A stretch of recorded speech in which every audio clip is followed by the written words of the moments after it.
Check out Bellier's 10 potential law expansions. Well, let's do this real quick, okay? Lead story on this one is a lad with learning difficulties who managed to spend an obscene amount of money playing an iPad game called Hidden Artifacts, managing to spend over the course of a few months over £3,000 on it. £3,160 to be more precise. Let's just do one thing. Pounds to dollars. Okay, so £1 sterling, 3,160. That's $4,000, guys. Just so everybody understands, yeah, lives, I don't know. Yeah, that's $4,000. You know? That's a lot of fucking money. That's basically a car. Oh, £3,160, 58 new pence, to be more precise. Okay. If you weren't convinced of the shittiness of this situation, then I think the 58p's really gonna seal it for you. Yeah. This story comes hot off the heels of a previous BBC article about a bunch of kids cleaning their parents' bank account out because they were playing FIFA. And before we go any further... Okay, number one. All right, let's go over here. For children, if emptying your bank account means that they spent $500, man, you need to figure out how to get a better job, dude. That's not fucking good. That is not fucking good at all. It's like you'd think if you only had $500 in your bank account, you would do a better job to make sure that your kids don't fucking spend that money on video game characters. $500 bank account, yeah, I know. Yeah, they should stream, obviously.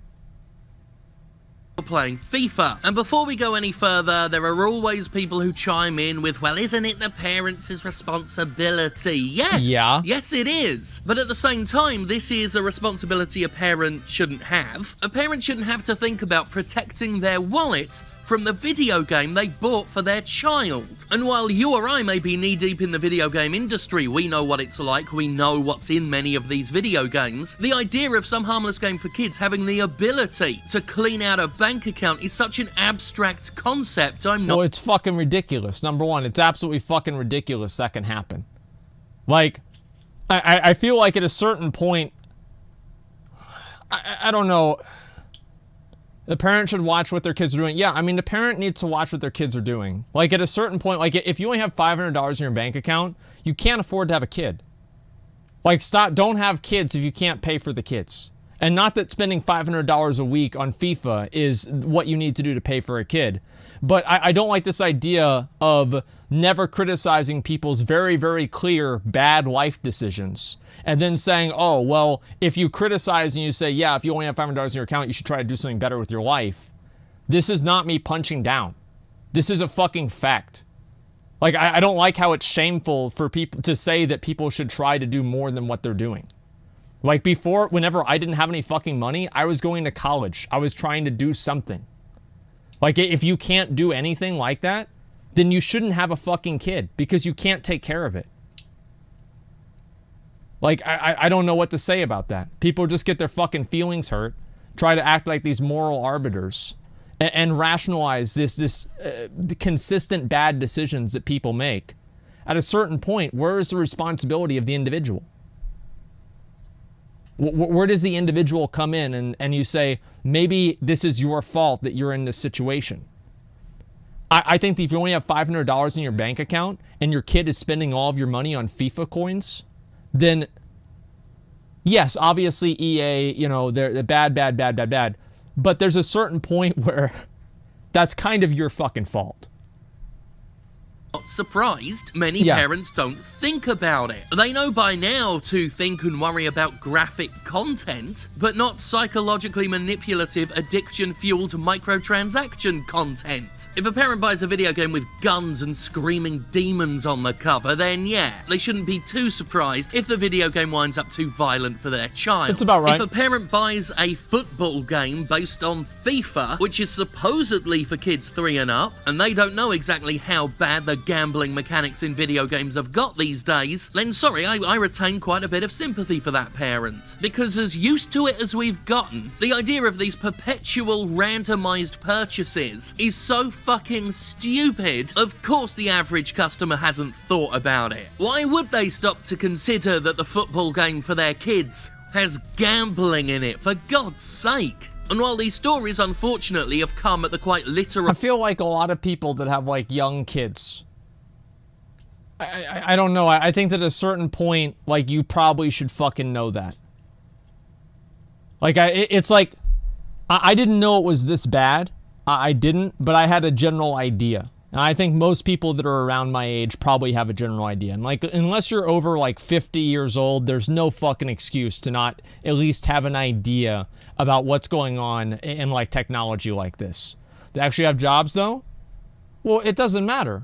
It's not advertised as a gambling game. Well, it's not a gambling game. There's a gambling component to it. The game's rated ages 3 years and up. Well, that's why you start them early. Because if you have them gambling at 3 years old, by the time that they turn 10, they're ready to use their entire mom's savings account to buy a fucking FIFA roster. I mean, it just goes there, all right? I love it, man. $400. No, I mean, like, the truth is, this is the way that it's going to go. It's always going to go this way. I think that the main... The point where I think that it should stop, in my opinion, is random boxes. I don't like random boxes. I think buying different items directly is okay. But the random boxes, that's too much for me. Pretty much saying just get a better job, forehead? What is there no personal responsibility? Is there literally no personal responsibility? It's literally impossible for somebody to improve their situation at all. And so any situation that they are part of is the best that they can ever do. And you should never look and say, maybe you should try harder to be in a better position. Listen, for 99% probably of people that are in that position, I know plenty of them because I grew up with them. The reason why they're in a bad position is because they were lazy in school, they did nothing, they don't try at all, and that's the way it goes. How do I know that? Because I was in school with them. They're working at Walmart now, and they fuck off at Walmart, they sit there on their phones, and they don't care. That's the truth. Get mad all you want. Cost of families, thank God they're getting out there so at last people can be educated on a wider scale. In a manner similar to the video we published called The Addictive Cost of Predatory Video Game Monetization, the BBC has a number of testimonials from people who have been affected by recurrent user spending in video games. While we spoke to vulnerable adults with shopping addictions and problem gambling issues, the BBC article provides testimonials from parents whose kids accidentally cost them a fuck ton of money because of these games. So here's the lead story from the article. My son spent £3,160 in one game. Here we go. I have a 22-year-old disabled son who has cerebral palsy, complex epilepsy, autism, learning difficulties, and the approximate cognitive ability of a 7-year-old child. He is unable to do any bilateral activities, so relies heavily on his iPad and PlayStation for entertainment and educational activities. He has recently been playing a game on his iPad called Hidden Artifacts, which involves finding various items and matching them to the description. He has been charged £3,160.58 between 18th of February and 30th of May 2019, clearing out his entire savings. I contacted iTunes, who are extremely helpful but were unable to refund the amount, and suggested I contact Blastworks Limited, the app developer and game provider. I have phoned and emailed several times but have had no response. It is I think in my opinion for this, right, the way they need to solve this problem is they need to create some sort of like a law. You know how like cars have like the lemon law, where like if you buy a car and then it breaks down within like a short period of time, you can just return the car 100%. They need to do the same thing with like these microtransaction things. And this is what parents could deal with, right? Is if you had a thing to where it doesn't matter what your kid buys or anything like that, you can return and just like completely negate that within like a 24 or 72 hour period. That, I mean, if they want to do any sort of legislation, that seems like the smartest way of approaching it. Yeah, I mean, a regulation needs to be regulated. Yeah, I mean, is that a bad idea? Parental controls, the lemon law is a California only law. Okay, well, that's still the same point that I'm making. I mean, it's an example of something and them just doing that the same way. Regulation, well, of course things should be regulated because people are too stupid to think for themselves and they need the government to protect them. Like, what do you mean? Like, of course they are. Like, I'm sorry, but that's the whole reason. Like, yeah, they're too stupid to think for themselves and need the government to protect them. Of course. Regulations are 100% needed. Yeah, they are. And what a moron. Yeah, I'm sure. But here's the thing, man. Is like this is the way that I think they should take it. I don't know, McConnell, do you agree with that? Yeah. Yeah, I mean, that seems like the best idea. Just make it to where they have it to like a 72-hour period or like a period of time after you buy the microtransactions that you can refund all of them and it's okay. I think that game developers should have that. And it's to prevent things like this from happening. And it wouldn't be an issue, right? It wouldn't be an issue if people, if they didn't have the random boxes. Defending EA for taking advantage of a disabled person. Wow, you should make a Reddit thread about that. Extremely distressing that vulnerable people such as my son become victims of what is thought to be an educational game. I have tried tirelessly to recoup his life savings but constantly come up against a brick wall. Yep. I won't read out all of the stories in the article, they all pretty much hit the same points, but... It's the parents' fault. Don't blame the company for their mistake.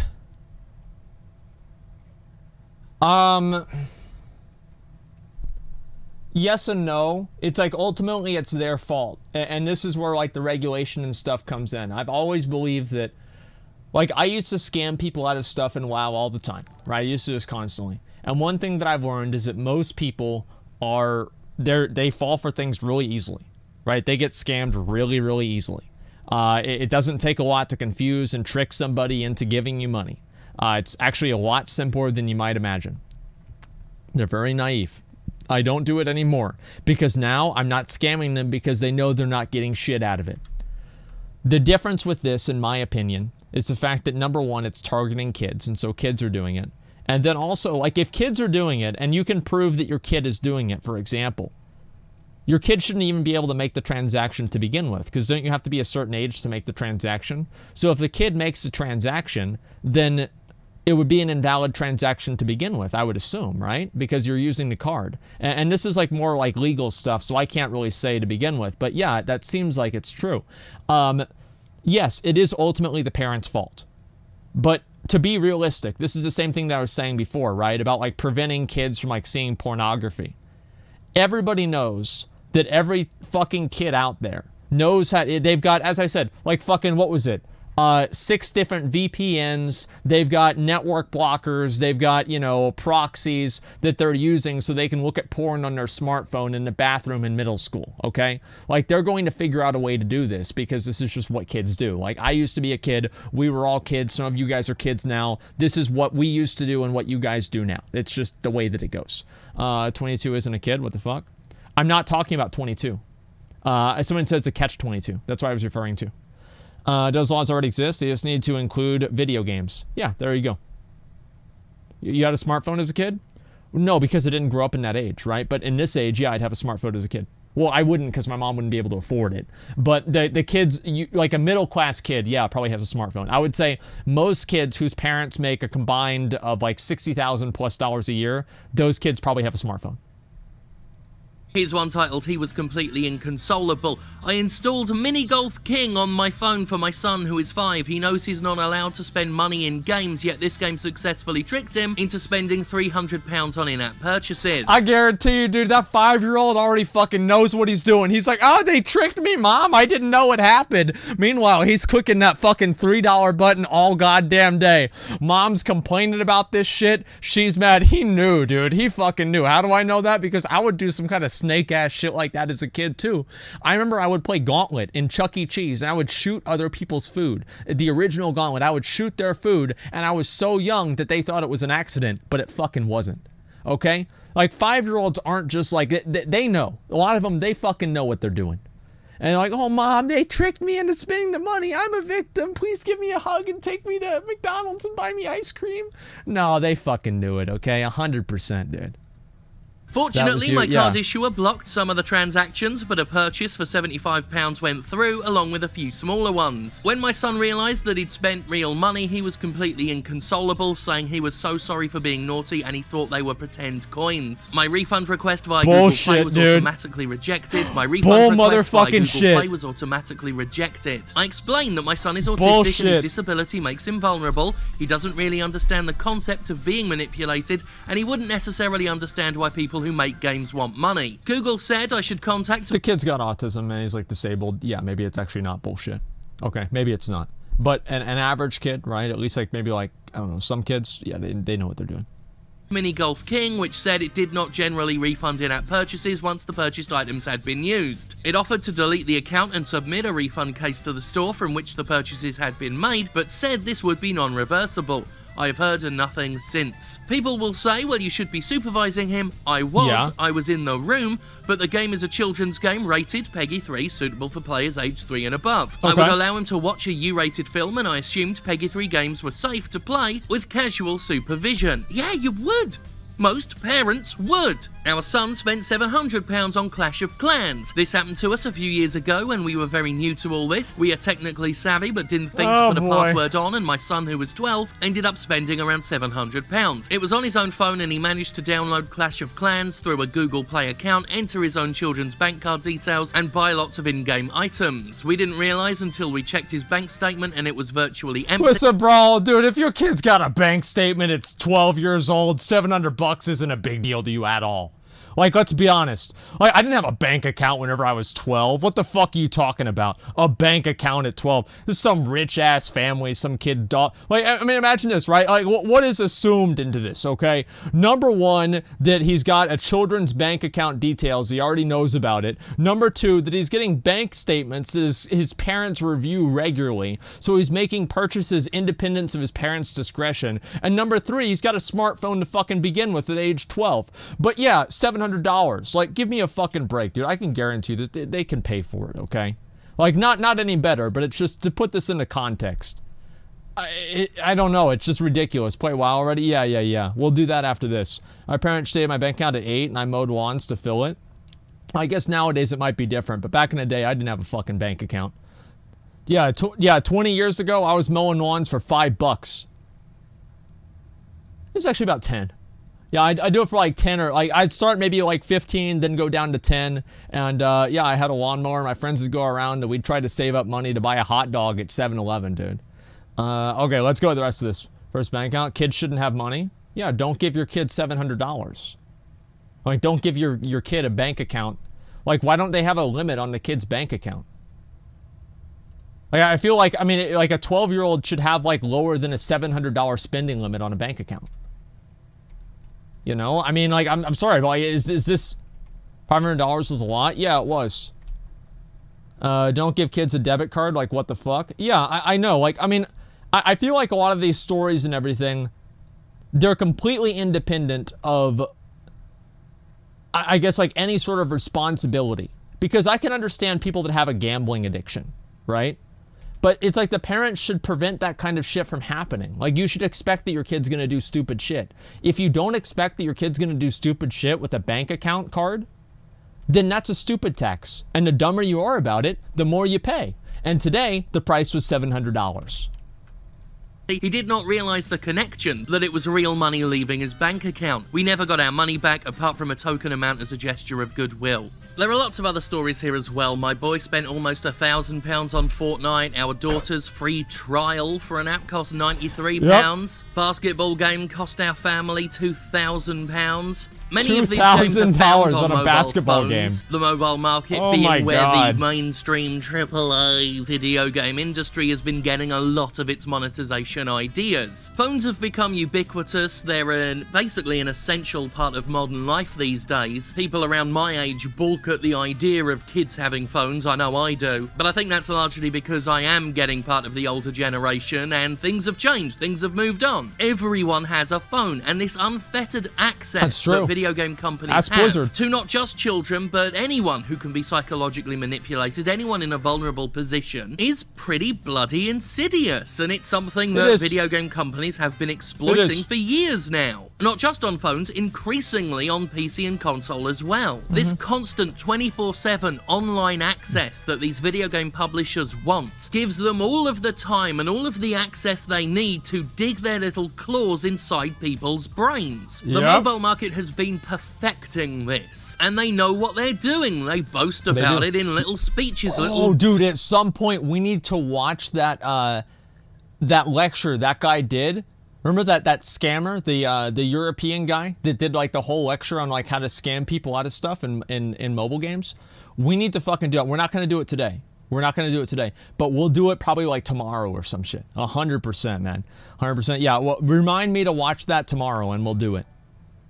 Whaling? Talks that they give to each other. We revealed one such talk on that predatory monetization video we did. Okay. This recurrent user spending that the video game industry loves so much is wholly predatory, completely exploitative. And there are still people in other areas of games media that tell me that I'm being hyperbolic when I say that. They've been dismissing my arguments for years. But more and more we're seeing that all of that dismissal is a little more than propaganda that helps companies get away with what they're doing because they expect people to not take it seriously. They expect problem gamblers and shopping addicts to be laughed at and derided and ignored. And they use that ignorance to portray such people as whales.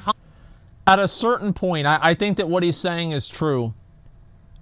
But I do think that there should be an element of personal responsibility. There are a lot of people who spend a bunch of money because they're compulsive and they have no self-control. They're not all gamblers with addictions and autistic children. They're compulsive idiots with no self-control. And is it the government's responsibility to make sure that they don't spend money? I don't know. I don't know. I don't really think so. But the thing is, if they create... I think that what they need to do, as I said before, they need to remove the random boxes and make a law to where if you spend money on something, you have like a 24 or 72-hour window to refund all of it. Like, that's the only two things I think they should do, and this problem would be solved, like 90% of it would be solved.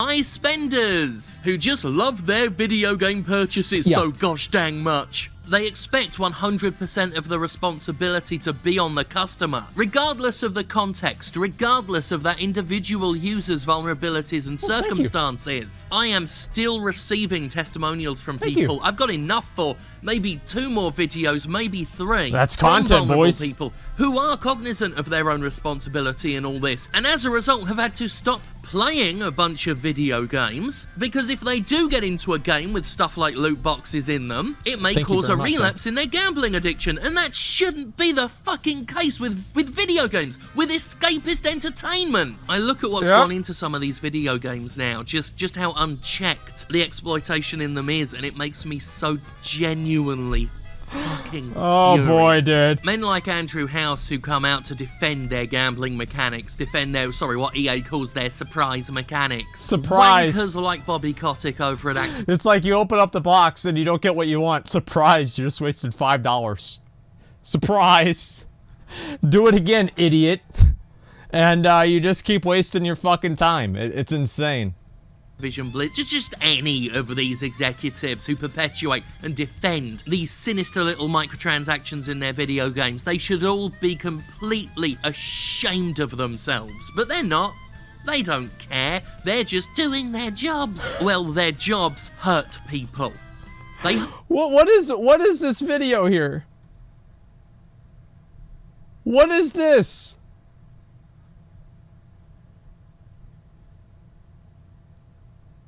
I'd make a fat joke, but I'm gonna be a nice guy today, okay? It's a surprise mechanic. Well, their jobs hurt people. They hurt people. Straight up. Andrew House, your job is to hurt people for money. That's what it's become. That's what you've become. Damn. As I've said many times before, I'm not laser focused on how this affects children per se. Certainly when I've talked to people affected by microtransactions, I've talked to adults with various issues. Many of those issues reflecting my own circumstances, which makes this a bit of a personal sting. But I will reiterate what I said in response to the last BBC article about this. These games should not be rated PEGI 3. They should not be rated for kids aged 3 and up. EA's response when it's called out on kids overspending in FIFA is to throw out little guidelines, little spending caution notes for parents. And if you've got to do that, if you've got to warn parents about how to protect their children from your video game simply, literally isn't suitable for children. Is it? Your little surprise mechanics it is kind of work paradoxical. in exactly He's right the same about that. way as gambling. They use the same psychological tools as gambling. They should be expected to adhere to the same guidelines and protections. And that would include not rating your parasitic garbage as suitable for kids aged 3 and up. So far, PEGI and the ESRB have not taken these concerns seriously whatsoever, which long-term, as I've argued many times in the past, again, for years, may very well fuck the industry up later on when someone else decides they're going to step in and do the ESRB and PEGI's job for them. We've already seen a lot of legislative interest in the US and various places in Europe. We've seen politicians start asking questions about the effects of loot boxes. Your old pal Jim Sterling, the Cassandra of video games, said it was all coming. We're here, we're seeing a lot of chickens come home to roost, and whether or not the game industry... You know, this guy feels so fucking good because he's been talking about this shit forever, and now it's finally happening. And he's like the old crazy guy whenever there's an apocalypse moving, and he's like, I fucking knew it was gonna happen, and like Yellowstone's erupting behind him and everybody dies, but he gets to die knowing that he was right and everybody knows that he's right. Finds a way to wriggle itself out of this. At least we're finally seeing some of these companies have to answer for themselves, have to straight out justify what they're doing, and they're embarrassed. They seem like that. Look at these faces, man. It's like they're looking back at like pictures from their middle school prom. You know, and what they looked like in middle school prom. Like that's the best way that I can describe the expressions on their face. They're fucking embarrassed. Absolutely fucking embarrassed. They know. Embarrassing themselves in the process, like we saw when EA tried to pass off surprise mechanics as a thing. Whenever these companies are asked outright to justify their business practices, they humiliate themselves because they can't. They cannot really justify them. And since these companies feel absolutely no shame, at the very least, I'll take their fucking embarrassment. Because that's what this period of video games is. That's what this generation and the tail end of the last generation has been for video games. A fucking embarrassment. Hey. So the parents were not pleasantly surprised by the surprise mechanics. Then the parents know that everyone loves surprises. See, that's the real surprise mechanic, is the parents get it. Because then they get they get their bill, their bank statement, and they realize that their kid, Billy, just decided to spend $3,000 trying to get Messi in FIFA. And the worst part about it is he didn't even get him. He didn't even get Messi, you know? Maybe he got Ronaldo, but not Messi. And yeah, so now the kid wants to buy more of them this month around. It's awful, right? He just murdered someone. He's a hired killer. He's not evil. He's just doing his job. If cigarette companies can't have cartoon mascots because they're designed to get kids to smoke, then game companies shouldn't be allowed to put loot boxes into kids' games because they're designed to get kids to gamble. Yeah, but it's like, how do you define a kid's game? It's like, I don't know. Like it's a lot more like, is it things with bright colors? Is it like, I mean, besides like obviously like Goofy or some sort of like fucking, I don't know, like Disney game, it's very hard really to describe and, draw that line. Our company, Blastworks, literally has a game called Slingo Casino and Slots by Gamehouse. Well, yeah, I mean, like, so gaming... What are all these? I think I have all these. Yeah, I have all these. Thank you very much, Rogue. I appreciate that. Let's go ahead. Let's do Old Deer. We have to get this done. Okay, Asmongold, Old Deer, Mythic, minimum item level. We're going to do 420. And let's get this done. Eternal Champions and Literal Gods only.